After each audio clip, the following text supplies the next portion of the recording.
Hi, ಇವತ್ತು ಅಮ್ಮ ಮನೆಯ ಒಂದು ಹೋಮ್ ಮೇಕ್ ಓವರ್ ಮಾಡೋಣ ಅಂತ ಅನ್ಕೊಂಡಿದ್ದೀನಿ. ಸುಮಾರು ಜನ ಅಮ್ಮ ಮನೆ ಹೋಮ್ ಟೂರ್ ಮಾಡಿ ಅಂತ ಕೇಳ್ತಾ ಇದ್ರಿ. ಇದು ಒಂದು ಚಿಕ್ಕದಾದ ಚೊಕ್ಕದಾದ ಪುಟಾಣಿ ಮನೆ. ಸೊ ಅದರದ್ದೊಂದು ಹೋಮ್ ಟೂರ್ ಮಾಡೋದಕ್ಕೂ ಮೊದಲಿಗೆ ಒಂದು ಮೇಕ್ ಓವರ್ ಮಾಡೋಣ ಅಂತ ಅನ್ಕೊಂಡೆ. ಸಿಂಪಲ್ ಆಗಿ ಇದು ನಮ್ಮಮ್ಮ ಮನೆ. ಇದು ಜಸ್ಟ್ ಪ್ಲೇಸ್ ಅಂತ ಹೇಳೋದಕ್ಕೆ ಇಷ್ಟಪಡೋದಿಲ್ಲ, ಇದು ಒಂದು ಫೀಲಿಂಗು. ಈ ಮನೆ ತುಂಬ ದೊಡ್ಡದಾಗಿಲ್ಲ, ಫ್ಯಾನ್ಸಿ ಫೆಸಿಲಿಟಿ ಇಲ್ಲ, ಯಾವುದೇ ಆರ್ಟಿಫಿಷಿಯಲ್ ಡಿಸ್ಪ್ಲೇ ಇಲ್ಲ, ಬಟ್ ಪ್ಯೂರ್ ಆಗಿರೋ ನಮ್ಮಮ್ಮನ ಪ್ರೀತಿ ಒಂದು ಇಲ್ಲಿ ಯಾವಾಗಲೂ ಸಿಗುತ್ತೆ.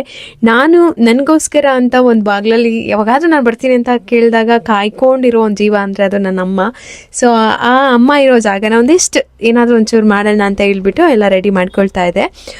ಇದು ತುಂಬ ಚಿಕ್ಕದಾಗಿರುವಂತಹ ಚೊಕ್ಕದಾಗಿರುವಂತಹ ಒಂದು ಮನೆ. ನಾವು ಹುಟ್ಟಿ ಬೆಳೆದು ಆಡಿ ಇಲ್ಲಿವರೆಗೂ ಬಂದಂಥ ಒಂದು ಪುಟಾಣಿ ಜಾಗ. ಸೊ ಇನ್ನು ನೆಕ್ಸ್ಟ್ ವ್ಲಾಗಲ್ಲಿ ಅಥವಾ ಮುಂದೆ ಇನ್ನೊಂದು ಬರೋ ವ್ಲಾಗಲ್ಲಿ ಈ ಮನೆ ಹೋಮ್ ಟೂರ್ ನಾನು ಹಾಕಿರ್ತೀನಿ. ಈ ವ್ಲಾಗ್ನ ನಾನು ನನ್ನ ಯೂಟ್ಯೂಬ್ ಚಾನಲಲ್ಲಿ ಕಂಪ್ಲೀಟ್ ಲಾಂಗ್ ವಿಡಿಯೋ ಅಪ್ಲೋಡ್ ಮಾಡಿರ್ತೀನಿ. ಯಾರಿಗಾದ್ರೂ ಇದರ ವ್ಲಾಗ್ ಬೇಕು ಅಂತಂದರೆ ನಾನು ಯೂಟ್ಯೂಬ್ ಚಾನಲ್ ಚೆಕ್ ಮಾಡ್ಬೋದು. ಇನ್ನು ನುಗ್ಗೆ ಸೊಪ್ಪು ಹಾಕ್ಬಿಟ್ಟು ಈಸಿಯಾಗಿ ಸಾಂಬಾರು ಮಾಡ್ಕೊಂಡಿದ್ದೆ. ಇಡೀ ಮನೆ ಪೇಂಟಿಂಗ್ ಆಯಿತು, ಒಂದಿಷ್ಟು ವಾಲ್ ಸ್ಟಿಕ್ಕರ್ ಎಲ್ಲ ಆಯಿತು. ಸಣ್ಣ ಪುಟ್ಟ ಚೇಂಜಸನ್ನು ಮಾಡಿದ್ದೀನಿ, ತುಂಬ ಹ್ಯೂಜ್ ಚೇಂಜಸ್ ಏನೂ ಇಲ್ಲ. ಸೊ ಫುಲ್ ವ್ಲಾಗ್ ನೋಡ್ತೀರಾ ಅನ್ಕೋತೀನಿ.